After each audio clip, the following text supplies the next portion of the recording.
할렐루야! 2022년 하나님의 은혜와 평강이 함께 하시기를 축원합니다. 금년 목회 주제는 견실, Stand firm입니다. 세상은 불안하고 혼란스럽지만 우리는 견실한 믿음으로 승리해야 됩니다. 올해 주제 말씀 힘차게 같이 읽어보겠습니다. 시작! 그러므로 내 사랑하는 형제들아, 견실하며 흔들리지 말고 항상 주의 일에 더욱 힘쓰는 자들이 되라. 이는 너희 수고가 주 안에서 헛되지 않은 줄 알미라. 아멘. 따라합니다. 견실하며 흔들리지 말고. 다시 합니다. 견실하며 흔들리지 말고. 이 복된 삶의 주인공이 되시기를 바랍니다. 많은 사람들이 코로나 때문에 많이 힘들다고 말합니다. 이미 우리는 코로나로 인한 뉴노멀의 삶을 2년 동안 살았습니다. 많은 성도들이 코로나로 인해서 믿음의 흔들림을 경험했습니다. 이런 상황에서 교회와 멀어지고 믿음을 저버린 이들도 많이 생겼습니다. 예나 지금이나 우리 삶을 흔들고 믿음을 꺾으려는 것들이 있습니다. 세상이 악한 마귀의 권세가 주변의 사람들과 일들이 우리를 가만히 두지 않습니다. 그래서 근신하라, 깨어라. 너희 대적 마귀가 우는 사자같이 두루다니며 삼킬 자를 찾나니 너희는 믿음을 굳건하게 하여 그를 대적하라. 이는 세상에 있는 너희 형제들도 동일한 고난을 당하는 줄 알미라 라고 했습니다. 우리는 깨어서 믿음을 굳건하게 해야 합니다. 저 높은 곳을 향해 가며 주의 일에 더욱 힘써야 합니다. 특별히 금년에는 신앙의 기초가 무너져 있는 곳이 있는지 잘 살펴야 합니다. 조금이라도 허술한 부분이 있다면 다시 튼튼하게 해야 합니다. 어떤 역경과 시련이 닥쳐도 견실하고 흔들리지 않는 단단한 믿음의 소유자들이 되시기를 축원합니다. 앞으로 4주 동안 내기교회, 부천의 기둥교회, 밴쿠버 기둥교회, 뉴욕 기둥교회와 우리 기둥교회가 견실, Stand firm을 주제로 같은 말씀을 전할 것입니다. 오늘은 뉴욕 기둥교회 고성민 목사님이 작성한 설교 초안을 기본으로 하여 말씀을 전합니다. 내 교회의 4명의 목회자, 4인 4색의 설교를 들으시는 동안 감동을 주시는 한 성령의 역사가 있을 줄 믿습니다. 여러분에게 4배 이상의 은혜가 더하시기를 축원합니다.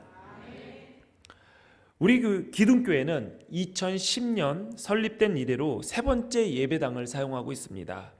지금 보시는 사진이 기둥교회가 처음 시작한 장소입니다. 개척하고 1년 동안 이 건물을 사용했고 이와 비슷한 구조를 가진 2번째 예배당을 5년 동안 사용했습니다. 그리고 2017년부터 지금의 예배당을 사용하고 있습니다. 앞에서 본 2 예배당과 지금 사용하고 있는 예배당의 근본적인 차이가 있습니다. 그것은 내진 설계가 되어 있는 건물이냐 그렇지 않느냐입니다. 내진 설계란 지진이 일어나도 진동을 견딜 수 있게 건축물의 내구성을 강화하여 설계하는 것을 말합니다. 지진이 일어나면 상하 진동보다 좌우 진동이 더 크답니다. 그래서 수평 진동을 견딜 수 있게 건축물 내부의 가로축을 튼튼하게 하여 건축물을 강하게 하는 것입니다. 3층에 내려가시면 식당 위에 보시면 건물 천정이 보입니다. 거기에 보면 이렇게 내진 설계가 돼서 이 건물이 지어졌구나 라는 것을 알 수 있는 것을 볼 수 있게 됩니다. 우리나라는 1988년 내진 설계법이 시행되었습니다. 그 법에 따르면 3층 높이의 건물, 13m 이상의 건축물, 연면적 500평방미터 이상의 건축물은 규모 6.0, 7.0의 지진에 대응할 수 있는 내진 설계를 해야 합니다. 한국은 지진이 그리 자주 발생하지는 않지만 최근 중간 규모의 지진이 여럿 있었습니다. 그래서 한국이 이제 더 이상 지진의 안전지대가 아니라고 말하고 내진 설계에 대한 관심도 많아졌습니다. 내진 설계를 하면 일반 건축보다 공사 비용이 많이 듭니다. 공사 기간도 오래 걸립니다. 건축이 끝났는데 뭐를 더했는지 티도 안 납니다. 시간만, 돈만 더 많이 들어가는 것 같습니다. 그러나 평소에는 아무 이득이 없는 것 같아도 지진이 나서 흔들기 시작하면 그 진가를 발휘하게 됩니다. 신앙생활도 마찬가지입니다. 아무 일 없을 때는 멀쩡합니다. 신앙이 잘 서 있는 것 같습니다. 튼튼해 보입니다. 하지만 삶의 풍파가 닥치면 겉만 멀쩡한 성도인지 속도 튼튼한 성도인지 금방 구분할 수 있게 됩니다. 내진 설계가 잘 되어 있어야 지진에 무너지지 않듯이 영적 내진 설계가 잘 되어야 삶의 위기에도 견실한 성도로 남을 수 있습니다. 오늘 본문 시편 62편은 신뢰시, 교훈시 혹은 지혜시 등으로 분류됩니다. 오늘 본문 1절 말씀 우리 한번 같이 읽겠습니다. 시작. 나의 영혼이 잠잠히 하나님만 바라며 나의 구원이 그에게서 나오는도다. 아멘. 시편 기자는 잠잠히 하나님만 바라본다고 고백합니다. 평화로운 환경에 처했기 때문이 아닙니다. 3절에 보니까 넘어지는 담과 흔들리는 울타리 같이 사람을 죽이려고 너희가 일제히 공격하기를 언제까지 하려느냐 했습니다. 저자는 지금 원수들에게서 생명이 위태로울 만큼 공격을 받고 있습니다. 지진이 일어났을 때 수평 진동이 심하게 일어나는 것처럼 사람과의 관계, 수평 관계에서 다급한 상황이 생겼습니다. 이럴 때 믿음을 가진 성도들은 어떻게 행동해야 될까요? 건물의 가로축을 든든하게 설계해서 건물을 강화하듯이 원수의 유업에 맞설 수 있는 뛰어난 전략과 대응 공격으로 가로축을 강화하는 것이 상식처럼 보입니다. 그런데 저자는 오직 하나님 한 분만 잠잠히 바란다고 고백합니다. 인간과의 수평적인 관계에서 어떠한 반격과 저항을 하지 않습니다. 성도는 같이 맞서 싸우는 것으로 가로축을 강화하는 것이 아닙니다. 내가 공격을 받는다고 해서 똑같이 반격하고 내가 맞은 것보다 더 많이 때리는 것이 능사가 아닙니다. 오히려 원수 앞에 침묵하는 의연함을 보이며 조용히 하나님만 바라고 기다린다고 고백합니다. 가로축이 아니라 영적 세로축을 강화하고 있습니다. 구원이 주님으로부터 임하기 때문입니다. 이것은 하나님을 향한 전적인 신뢰가 없으면 불가능합니다. 하나님과의 관계가 바르게 되어 있어야만 주님께서도 가로축을 든든하게 지켜주시는 것입니다. 여러분은 어려운 일을 만나면 어떻게 하십니까? 사실 위기 앞에 잠잠하기란 쉽지 않습니다. 오히려 말이 많아지죠. 큰일 났다, 큰일 났다. 호들갑을 떨고 왜 하필 나야? 억울함을 호소합니다. 내가 뭘 잘못했냐? 무죄를 주장하고 이건 아니지 라며 따지기도 합니다. 그러나 우리의 입술의 말이 많아진다고 해서 근본적인 문제가 해결되는 경우는 드뭅니다. 동정심보다 오히려 의심을 더 받을지 모릅니다. 내 편을 만들어 내가 위로받고 싶지만 내 편이 아니라 오히려 꾸지람을 나에게 하고 더 우리는 위축될 수도 있습니다. 그래서 시편 저자는 입을 굳게 다물고 하나님만 바라보기를 택했습니다. 하나님을 전적으로 신뢰하는 사람은 잠잠히 하나님을 바라보며 그분의 공의와 정의가 이루어지기를, 하나님의 뜻이 내 삶을 통해서 이루어지기를 기도합니다. 물론 세상에서 잠잠히 있으면 바보 취급 당합니다.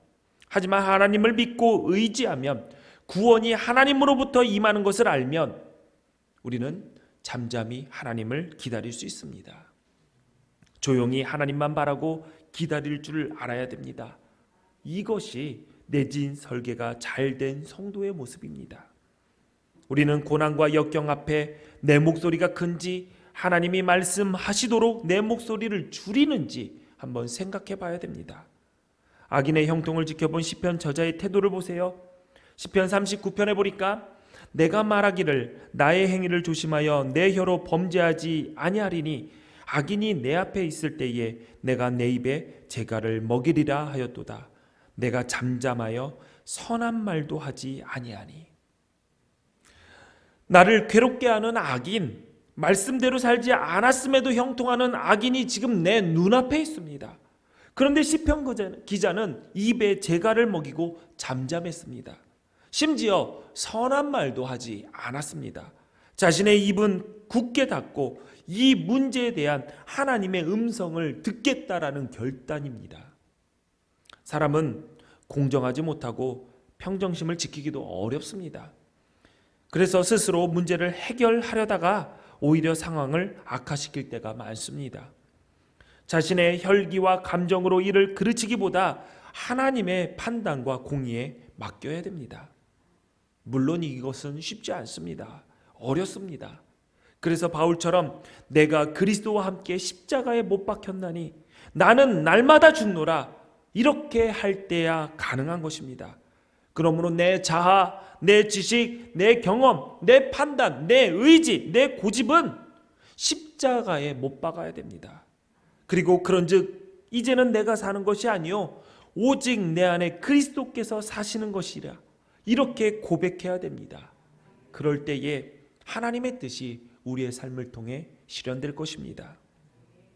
우리가 자주 부르는 찬양 가운데 주품에라는 찬양이 있습니다. 그 찬양의 후렴 가사에 이런 고백이 있습니다. 우리 같이 한번 불러볼까요?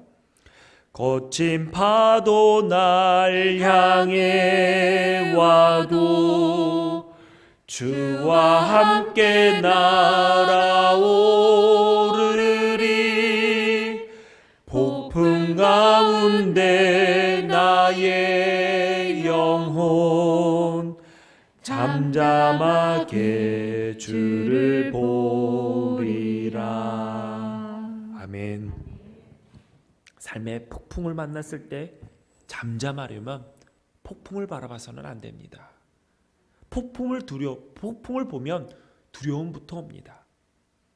그 폭풍보다 크신 하나님, 그 폭풍 위에 앉으신 하나님을 보아야 합니다.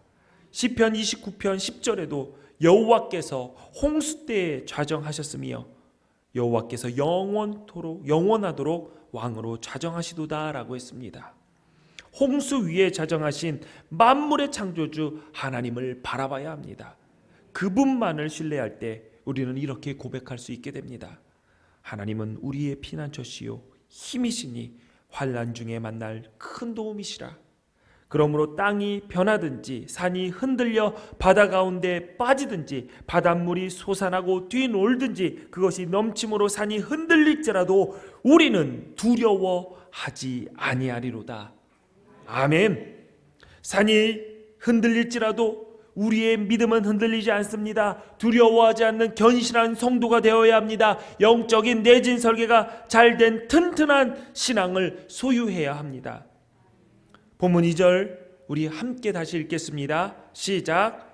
오직 나의 반석이시요 나의 구원이시요 나의 요새이시니 내가 크게 흔들리지 아니하리로다. 아멘. 아멘. 여기에서 반석은 원수가 접근할 수 없는 피할 곳을 뜻합니다. 요새는 언덕 위에 높은 곳에 세운 견고한 성으로 적군과 싸울 때 방어하기에 유리한 장소를 말합니다. 반석과 요새 둘 다 보호와 관련이 있습니다. 결국 원수의 공격으로부터 나를 지키시는 분은 오직 하나님이시라는 고백입니다. 하나님의 보호를 받는 성도는 이런 평온도 누릴 수가 있습니다. 시편 131편 2절에 보니 실로 내가 내 영혼으로 고요하고 평온하게 하기를 젖된 아이가 그의 어머니 품에 있음 같게 하였나니 내 영혼이 젖된 아이와 같도다 라고 했습니다. 마치 젖을 먹고 엄마의 품에서 편안하게 잠든 아이처럼 하나님의 보호 아래 참된 평안을 얻을 수 있습니다. 서울대학교 생활과학연구소 소비트렌드 분석센터에서 2022년을 전망하여 출간한 책 트렌드 코리아 2022에 보면 첫 번째로 언급한 키워드가 나노 사회입니다. 나노는 10억 분의 1을 뜻하는 접두사로 보통 원자나 분자 단위를 측정할 때 쓰는 단위입니다. 사회가 개인으로 쪼개져서 마치 모래알처럼 흩어지고 파편화되었다라는 뜻이 바로 나노 사회라는 뜻입니다. 2022년 한국이 이런 나노 사회의 모습으로 변해간다는 전망입니다. 우리나라도 많이 달라졌습니다. 사회가 해체되고 공동체가 개인으로 파편화되었습니다. 통계청이 발표한 2020년 1인 가구의 수는 664만 3,354가구로서 전체 가구의 31.7%에 해당합니다.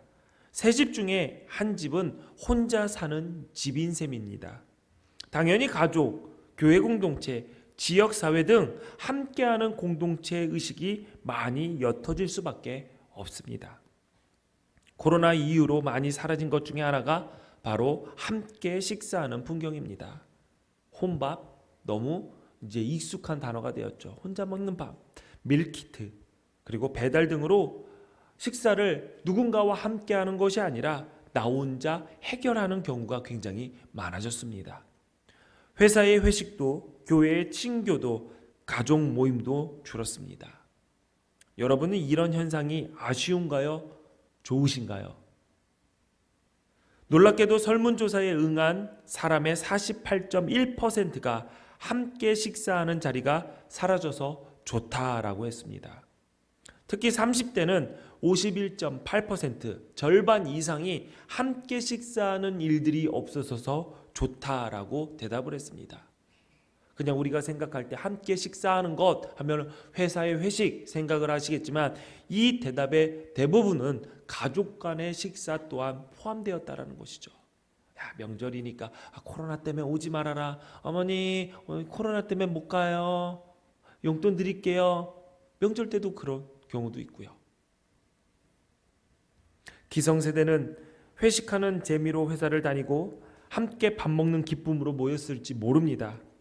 회식도 업무의 연장으로 여기고 필참해야 했습니다. 그런데 지금은 다릅니다. 소위 MZ세대, 젊은 사람들이 모이는 자리, 젊은 사람들은 그 모이는 자리, 먹는 자리에 연연하지 않습니다. 근데 우리 교회 청소년, 청년들을 보면 그렇지 않아 보입니다. 너네들 어디 가니 하면은 어디로 먹으러 간다, 저기로 먹으러 간다 그래요. 먹는 자리 중요한가요? 네, 여기 앞에 계신 청년들이 중요하대요. 코로나로 각종 모임이 사라졌지만 누군가는 안타깝고 슬프고 누군가는 또 빼앗긴 시간을 되찾아서 기뻐합니다. 우리 사회는 이전까지 함께 가치를 중요시하는 공동체 문화를 유지해 왔습니다. 그러나 지금은 따로 혼자를 더 중요시하는 개인주의 문화로 바뀌어가고 있습니다. 여러분에게 한번 묻겠습니다. 여러분은 자주 가는 식당의 주인이 여러분을 알아보면 좋으신가요? 아니면 불편하신가요? 나는 내가 가는 식당에서 주인이 알아보면 좋다. 손 들어보세요. 예. 손 들어보세요. 예.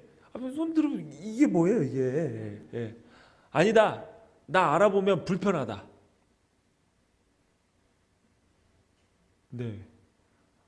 안 드신 분 뭐예요? 나는 엄마가 해준 밥만 먹는다. 예. 집에서만 밥 먹는다. 예. 기성세대는 주인이 자기를 알아보면 좋다고 답변을 많이 했다고 합니다. 왜냐하면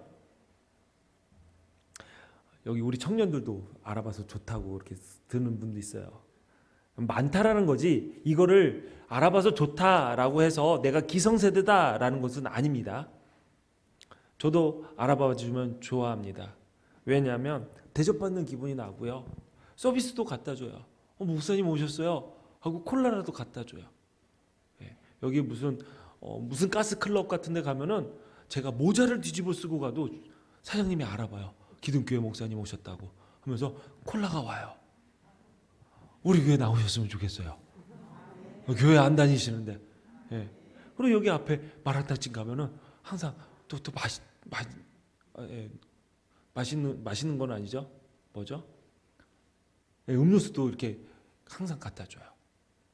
대접받는 것 같아요. 단골 손님으로 인정해줘서 오히려 고마워요. 그런데 MZ세대는 주인이 나를 알아보는 순간 이제는 그 식당 다시는 가지 않겠다라고 답변한 사람이 의외로 많았습니다. 타인의 가벼운 관심조차 부담스럽고 나의 익명성이 훼손되었다라고 느껴지기 때문이죠. 교회도 마찬가지입니다. 이렇게 등록하시지 않은 분들이 앉아 계시면 제가 여기 있으면 다 보입니다. 아시겠지만 우리 교회가 뭐 수천 명 하는 것도 아니고 수백 명밖에 안 하니까 제 머리로 다 이렇게 여러분들의 이름이랑 이름 다 알아요. 그러면은 이름을 모르는 분이 앉아 계시면 제 마음속에 머릿속에 굉장히 복잡해집니다. 언제쯤 인사를 할까? 언제쯤 누구냐고 물어볼까? 등록하신 분이 그러더라고요. 꽤 오래 자주 나왔는데 목사님이 안 알아줬다고. 아는 채 안에서 이 교회는 사랑과 관심이 없나? 목사님이 나에게 관심을 안 갖나? 이 교회 나오지 말까? 다른 교회 갈까? 그렇게 고민하는데 어떻게 오셨나요? 꽤 오래 보이셨는데 우리 같이 신앙생활 할까요? 그때 말해줘서 갈까 했는데 등록했대요. 네. 더 웃긴 건 뭔지 아세요? 오래 나오셨는데 좀 우리랑 함께 등록하셔서 함께 신앙생활하면 어떨까요? 그러면 좀 생각해보고요 하고 그 다음 주부터 안 나옵니다. 왜 그럴까요? 지지난주에 아는 척했는데 지난주부터 안 나오세요. 부담스럽대요. 저 어떻게 목회할까요? 오늘도 모르는 분이 몇 분 계신데 아는 척 할까요? 말까요? 해요? 하지 말아요? 해요? 안 나오면 어떡해요? 나오실 거예요? 그렇지 않습니다. 인사하는 그 순간 안 나오시더라고요. 참 어려운 사회를 살아가고 있는 것 같아요. 이런 사회에서 우리는 어떻게 믿음을 지킬 수 있을까요? 이런 나노 사회의 현상이 분명히 교회와 우리의 신앙생활에 영향을 줄 것입니다.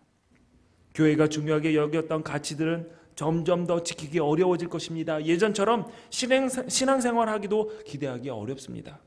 성경은 날마다 마음을 같이하여 모이기를 힘쓰라라고 했는데 앞으로 모이기에 힘쓸 수 있을지 열정적으로 으쌰으쌰하며 모이던 모습, 활기찬 교회의 모습을 다시 볼 수 있을지 모르겠습니다.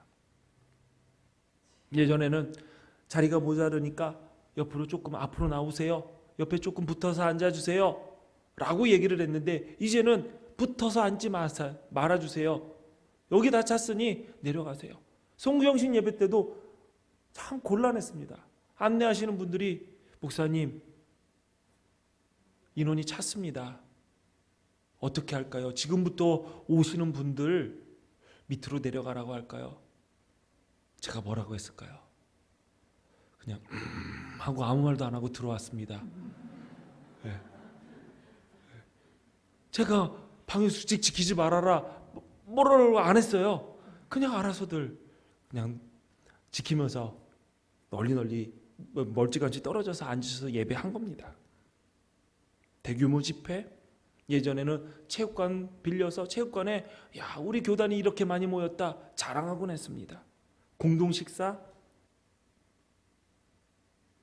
정말 언제적인가요? 우리 교회 밥 진짜 맛있는데 공동 활동, 수련회, 야유회, 우리 어린이들은 이렇게 얘기하더라고. 스키 캠프 언제 가냐고. 나도 가고 싶다 얘들아. 나도 가고 싶어. 친교의 시간 쉽지는 않을 것 같습니다. 또 나노 사회의 현상이 교회에 불러온 대표적인 결과물이 바로 가나안 성도의 증가입니다. 가나안 성도는 안나가를 거꾸로 해서 가나안 성도입니다. 믿음은 있지만 교회에 출석하지 않는 이들을 말합니다. 코로나 이후에는 더 많아지고 있습니다. 특히 청년들과 30, 40대 젊은 세대들이 교회를 많이 떠났습니다. 한 조사에 따르면 이들이 교회를 떠나는 대표적인 이유가 이렇습니다. 목회자에 대한 실망, 목회자가 언행이 불의치하다, 설교 때 부적절한 발언을 한다, 특히 정치색을 띠는 발언을 많이 한다, 상처가 되는 말을 많이 한다. 여러분, 혹여나 제가 이 강단에서 여러분에게 상처되는 말을 했다면 저를 용서해 주세요. 의도하지는 않았습니다. 그러나 여러분에게 상처가 됐다니 여러분 저를 용서해 주시기를 바랍니다. 설교 때 정치색을 띠는 발언 안 하려고 합니다. 저는 정치색이 없다고 해도 됩니다. 왜냐하면 저는 정치인을 믿지 않습니다.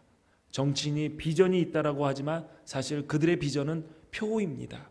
그렇기 때문에 저는 정치인에게 이 나라의 소망을 두지 않은 지 꽤 됐습니다.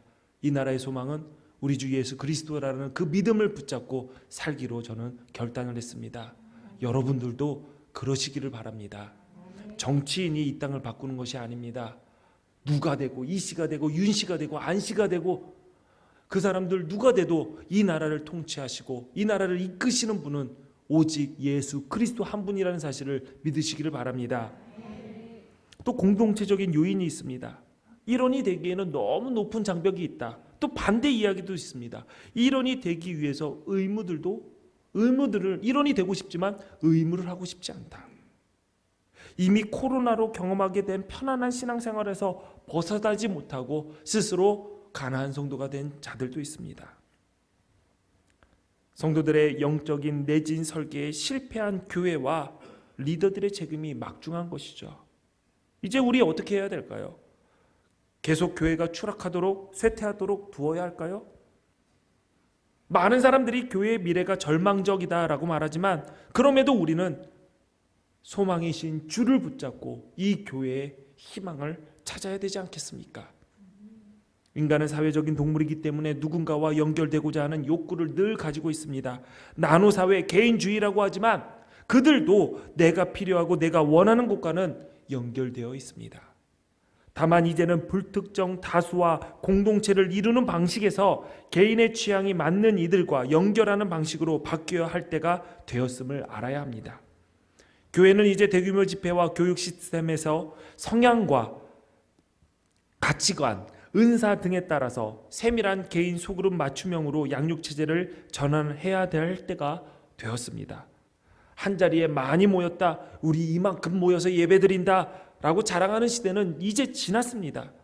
야, 우리 예배당 수백 명 들어와서 앉을 수 있어. 수백 명 들어오게 하면 뭐합니까?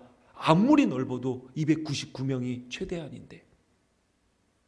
끈끈하고 친밀한 소그룹 모임의 중요성이 이제는 더 커지게 될 것입니다.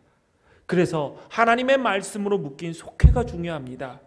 복음을 전파하는 목적으로 하나의 비전을 가진 남녀 성교회가 중요합니다. 올해는 속회가 더 활성화되도록 또한 각 성교회가 모여서 힘있게 사역할 수 있도록 준비하고 있습니다. 코로나 때문에 불가피한 변화가 생기고 있지만 더 나은 모습으로 발전할 수 있는 전환의 발판으로 우리는 삼아야 됩니다. 성도들이 영적 내진 설계를 잘 할 수 있도록 기둥교회는 시대에 알맞게 체질을 개선해야 합니다. 모든 일에 하나님께서 뜻하신 것이 있음을 믿어야 합니다. 우리에게 가장 필요한 것은 흔들리지 않는 믿음입니다. 아무리 건물이 좋으면 뭐합니까? 시스템이 좋고 교육 과정 등 외적인 모습이 아무리 좋아 보여도 마음이 흔들리고 믿음이 약해지고 교회에 등을 돌리면 아무런 의미가 없습니다. 예배를 멀리하고 모이려고 하지 않으면 소용이 없습니다. 그래서 모이기에 더욱 힘써야 됩니다. 이와 더불어 각자 튼튼한 영적 내진 설계를 해야 합니다. 신앙생활을 하면서 생기는 위기가 주로 어떻게 옵니까? 하나님과의 수직적인 관계보다는 사람과의 수평적인 관계에서 대부분 발생합니다. 하나님보다 사람에게 실망하고 시험 들기 때문입니다. 내진 설계는 지진이 발생할 때 수평 진동을 견딜 수 있게 건물의 가로축을 튼튼히 하는 것이 핵심입니다. 영적 내진 설계도 마찬가지입니다. 당연히 하나님과의 관계, 즉 세로축도 튼튼해야 하지만 사람과의 관계, 즉 가로축도 든든히 해야 합니다. 내진 설계는 일반 공사보다 시간이 더 걸립니다. 영적인 내진 설계도 마찬가지입니다. 시간이 오래 걸리더라도 어렵더라도 성도의 기본기를 다하려고 노력해야 합니다. 예배해야 합니다. 할 수 있는 대로 모여야 됩니다. 온라인을 하더라도 정성껏 예배해야 됩니다. 말씀 묵상에 최선을 다해야 됩니다. 하나님의 말씀을 더욱더 가까이 해야 됩니다. 매일 말씀 묵상하는 일에 게을러지지 마시기 바랍니다. 속회에도 참석하셔야 됩니다. 말씀은 혼자 보는 것이 아니라 이 말씀은 하나님께서 우리 공동체에게 주신 말씀입니다. 그러므로 내가 받은 은혜를, 내가 묵상한 말씀을 우리 속도원들과 함께 나눌 수 있어야 됩니다. 수요일 말씀 집회에도 참석하셔야 됩니다. 그날은 말씀을 굉장히 세세하게 강해하는 시간입니다. 그러므로 말씀을 깊게 보기 위해서는 수요일 말씀 집회도 나오셔야 됩니다. 시간과 장소를 구별하여서 기도하셔야 됩니다. 기도회 자리에 나오셔야 됩니다. 우리 교회는 기도회 자리가 있습니다. 시간이 구별되어 있습니다. 그러므로 여러분 기도회 자리에 시간 맞춰서 나오셔야 됩니다. 봉사하시고 섬기고 복음을 전하고 선교하는 일에 여러분 모두 앞장서셔야 됩니다. 이것이 기본이고 기초고 밑바탕입니다. 이런 것들을 하지 않으면서 흔들리지 않을 것이다 하는 것은 공허한 외침에 불과합니다. 내진 설계는 일반 건축보다 비용도 많이 듭니다. 영적 내진 설계도 비용이 더 많이 들 수 있습니다. 달리 말하면 내 시간이 많이 들어갑니다. 정성도 들어가고 노력과 재물이 들어갑니다. 그러나 그러한 희생에도 불구하고 믿음의 기초를 세우는 일에 힘써야 합니다. 시편 기자는 하나님을 신실하게 따르는 의인의 삶이 어떠한지 알려줍니다. 그는 넘어지나 아주 엎드려지지 아니함은 여호와께서 그의 손으로 붙드심이로다. 세번역 성경에는 이렇게 되어 있습니다. 어쩌다 비틀거려도 주님께서 우리의 손을 잡아주시니 넘어지지 않는다. 하나님이 붙들고 있는 견실한 사람은 넘어지지 않습니다. 넘어지지 않습니다. 할렐루야! 사랑하는 성도 여러분, 파편처럼 해체되는 사회일지라도 우리가 공유할 수 있는 유일한 소망, 구원자 예수 그리스도입니다. 구원의 반석 되시는 예수님께 모든 소망을 두고 살아야 됩니다. 오늘 본문 2절을 한 번 더 읽겠습니다. 시작. 오직 그만이 나의 반석이시요 나의 구원이시요 나의 요새이시니 내가 크게 흔들리지 아니하리로다. 아멘. 따라합니다. 흔들리지 아니하리로다. 아니하리로다. 다시 합니다. 흔들리지 아니하리로다. 2022년 어떠한 시련과 역경이 닥쳐도 우리를 보호하시고 지키시는 하나님을 붙들고 흔들리지 않는 삶의 주인공이 되시기를 주님의 이름으로 축원합니다. 기도하십니다. 전능하신 하나님, 2022년을 살게 하신 감사합니다. 모든 것이 확실하지 않고 불안한 사회입니다. 공동체가 개인으로 쪼개지는 세상입니다. 교회의 위기라고 말하고 신앙의 회의를 느끼고 주님을 등지는 이들도 많습니다. 그러나 우리는 믿음의 기초를 잘 세우고 영적 내진 설계를 잘하여 구원의 반석이 되시는 하나님을 바라보게 하여 주옵소서. 산소망이 되시는 예수 그리스도를 붙들고 승리하게 하옵소서. 예수님 이름으로 기도합니다. 아멘. 자리에서 일어나셔서 준비한 예물을 주님께 드리십니다.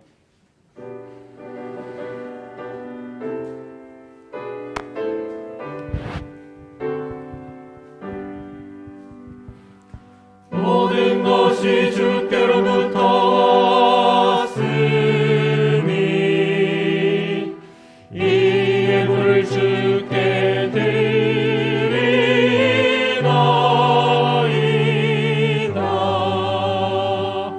아멘.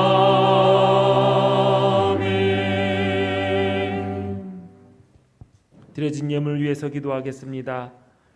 주님, 세상에 살면서 땀 흘려 일하여 얻은 소득을 구별하여 하나님께 드립니다. 11조 감사헌금, 건축헌금, 성교헌금, 1,000번째 예물, 여러 가지 제목으로 예물을 구별하여 드립니다. 믿음의 여정을 잘 마칠 수 있도록 성도들의 가정에, 일터에 물질 때문에 어려움 겪지 않게 하시고 먹을 양식 때문에 눈물 흘리지 않도록 때를 따라 돕는 은혜로 그들을 지켜 주옵소서. 생애 순간순간마다 감사의 고백과 헌신이 식지 않게 하여 주시고 주님의 오실 길을 준비하며 살아가는 우리 기둥교회 성도들 되게 하여 주옵소서. 하나님께 드린 예물을 맡아 사용하는 기둥교회에도 함께하여 주셔서 인간의 생각과 욕심이 아닌 하나님의 뜻을 온전히 이루는 일에 지혜롭게 사용할 수 있도록 함께하여 주옵소서. 예수님의 이름으로 기도하옵나이다. 아멘.